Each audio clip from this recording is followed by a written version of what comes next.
বগুড়ায় চলতি মৌসুমে বোরো ধানের বাম্পার ফলনের আশা থাকলেও তা পুরোপুরি পূরণ হয়নি। কৃষি বিভাগের লক্ষ্যমাত্রার চেয়ে প্রায় ৯০০ হেক্টর জমিতে আবাদ কম হয়েছে, ফলে ফলন ভালো হয়েছে বলে দাবি তাদের।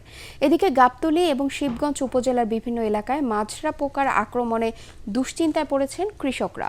বগুড়া থেকে আজিজুল হাকিম রুমনের রিপোর্ট, জানাচ্ছেন মাসুদ রানা। বগুড়ার মাঠ জুড়ে এখন সবুজ আর সোনালী বোরো ধানের সমারোহ।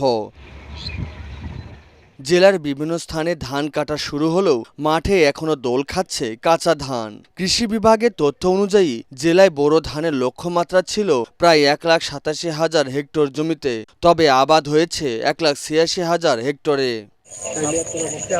মৌসুমের শেষ দিকে এসে মাজরা পোকার আক্রমণে দুশ্চিন্তায় কৃষকরা। ৫-৬ বিঘা জমি একবারই নষ্ট হয়ে গেছে ভাইরাস ধরে।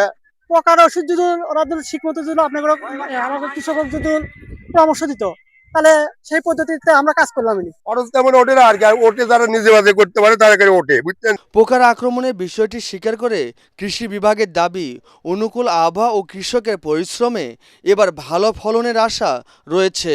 এই স্টেজে মাজরা পোকার কিছু আক্রমণ অনেক সময় হতে পারে, কিন্তু সেটা খুবই মাইনর, হয়তো বিচ্ছিন্নভাবে কিছু জায়গা হতে পারে। আমাদের প্রতি ইউনিয়নে ৩ জন, কোথাও ২ জন উপসহকারী কৃষি কর্মকর্তা আছে, তারা প্রতিনিয়ত মাঠে আছে, তারা পরামর্শ দিচ্ছে।